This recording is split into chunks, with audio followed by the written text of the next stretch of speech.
Bon les boys, on se retrouve aujourd'hui pour une nouvelle vidéo YouTube. Donc du coup le tuto le plus attendu de l'année, j'ai plus de DM là-dessus que pour savoir la taille de mon fiac. J'ai vraiment hâte et j'exige des milliers de vues pour cette vidéo. Le tuto hook grip. Je vais vous montrer en balle les gars, si vous loupez un seul deadlift hook grip après ça, je vous jure, vous me donnez votre adresse, je viens vous roomer en personne. Donc du coup les gars, le hook grip, pourquoi est-ce que c'est un grip qui est genre si, pas mal compris, mais genre avec si problématique? C'est qu'en fait c'est un grip qui est beaucoup plus technique que le mix grip où naturellement en mix grip tu vas poser tes mains comme ça et tu pars et c'est quelque chose que tu fais plus ou moins naturellement. En hook grip il y a vraiment un composant beaucoup plus technique au grip et du coup c'est pour ça qu'il y a beaucoup de gens qui loupent parce que ils ont du mal à capter l'aspect technique du grip. Au lieu de prendre votre main, donc votre grip normalement, donc comme ça avec vos pouces qui servent à rien, vous allez juste passer votre pouce sous vos doigts. Et c'est ça le hook grip en fait. C'est pour ça qu'on appelle ça un hook parce qu'en gros vous utilisez votre pouce pour faire une sangle. La première cue la plus importante les gars au niveau du hook grip, c'est de penser à mettre votre pouce parallèle à la barre et pas perpendiculaire. Il y a beaucoup de gens qui vont essayer de chercher leur pouce comme ça. Donc là vous voyez qu'ils vont chercher le pouce vraiment perpendiculaire à la barre et ensuite de passer leur doigt dessus. Et c'est vraiment pas le bon truc à faire. Ce qu'il faut faire c'est l'inverse, c'est vous placez votre main et votre pouce va aller de manière parallèle à la barre. Vraiment ce mouvement là de hop je passe sous la barre et je vais chercher mes doigts sous la barre. Comme je vous ai dit, le principe de ce grip c'est vraiment d'utiliser le pouce comme une sangle. Donc en fait ce qui va se passer c'est que la barre va passer ici entre mon pouce et mes doigts et du coup la barre va être située en fait ici, le poids de la barre va être en fait situé ici au niveau de mon pouce et du coup le but c'est d'utiliser cette phalange ici comme un levier. C'est-à-dire comme la barre est située ici, tous les centimètres que je vais gratter avec cette dernière phalange va permettre de diviser le poids que mes mains doivent supporter pour supporter le grip. Et donc du coup, le but c'est vraiment de réussir à placer un premier doigt ici le plus loin possible du coup pour optimiser le levier du haut grip et un deuxième doigt si possible, parce que bon je vais l'expliquer pourquoi, juste derrière. En gros, en fonction de la taille de vos mains, vous allez pouvoir placer soit un ou deux doigts. En théorie, vous pourrez tout le temps placer deux doigts, mais disons que vous aurez peut-être pas forcément autant de place que moi pour placer le deuxième doigt. Et c'est possible que le deuxième doigt se retrouve un peu là, ici au milieu de la phalange. Dans tous les cas, essayez toujours de placer deux doigts, ça sera beaucoup mieux qu'un seul. Et du coup, le majeur et l'index, c'est les deux doigts les plus forts de la main. Donc du coup, c'est pour ça que c'est les deux doigts là que vous devez placer sur la barre.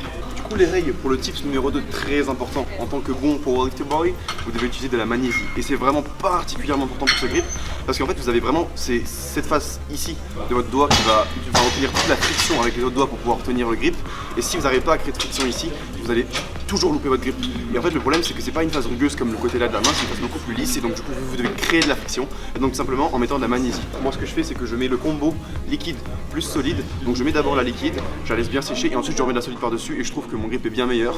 Donc n'hésitez pas à tester, vous m'en direz des nouvelles. Le plus important au niveau de la magnésie classique, vous mettez tout le temps votre magnésie ici sur ces quatre doigts là, même si évidemment les deux doigts là sont les plus importants parce que c'est les deux doigts que vous avez utilisés pour faire votre hook. Mais aussi très important de magnésier la face ici de votre pouce en fait, où vous allez mettre vos doigts dessus parce que c'est les deux là qui vont être en contact qui vont créer la friction. Donc vous devez vraiment magnésier cette partie là de votre pouce avec l'ongle pour que vos deux doigts là soient en contact tous les deux côtés avec la magnésie, que ça tienne beaucoup mieux. Très important les gars pour le haut grip, c'est un type vraiment que les gens ont du mal à comprendre en fait. Les gens ont tendance à vraiment d'enfoncer leurs mains dans la barre et d'aller chercher le grip le plus loin possible. C'est pas forcément le meilleur truc à faire parce que ce qui va se passer c'est qu'en fait vous allez créer du jeu et vous n'allez pas tirer le slack de votre grip et donc du coup quand vous allez commencer à tirer, regardez vraiment le mouvement qui se passe au niveau de ma main, c'est ça qui va se passer. En gros je vais tirer le slack de mon grip mais quand je vais commencer à tirer.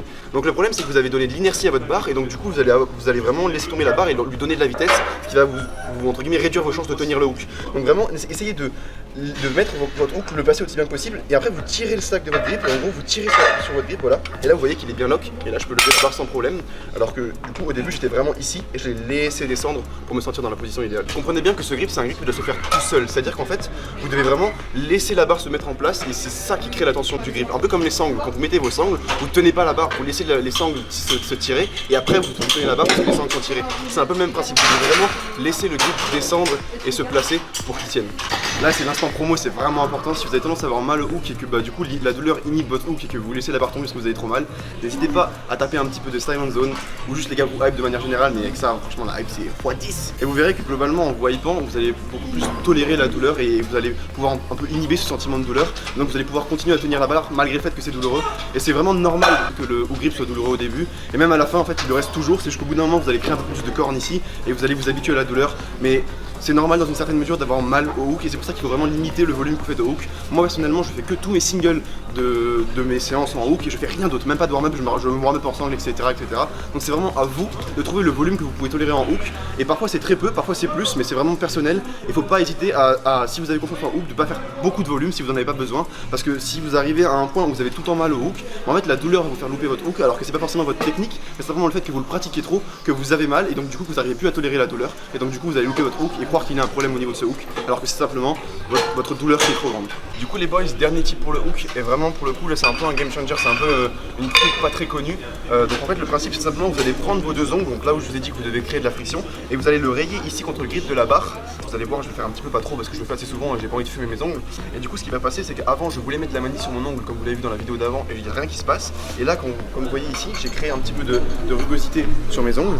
Là vous le voyez très bien, ils sont un petit peu blanchâtres etc. parce qu'ils ont été un petit peu limés. Maintenant si je veux mettre de la magnésie dessus, regardez la différence. Au niveau de l'accroche de la magnésie accroche beaucoup mieux qu'avant. Si je prends un autre ongle, regardez, je fais ça et je peux enlever quasiment toute la magnésie. Alors que là vraiment la magnésie elle reste et elle va se mettre dans les petits creux au niveau des rugosités que j'ai créées et du coup ça crée beaucoup plus de friction au niveau du grip. Donc petit tips très important, avec ça vous ne pouvez plus louper vos grips. Du coup voilà les boys, vous avez toutes les cues pour réussir le hook grip. Donc maintenant je ne veux plus de DM, oui mon hook grip il tient pas, je comprends pas, qu'est-ce qu'il faut que je fasse. Juste venez ici, regardez la vidéo, si vous n'avez pas compris regardez-la encore, si vous avez toujours pas compris re-regardez-la et ne vous arrêtez jamais.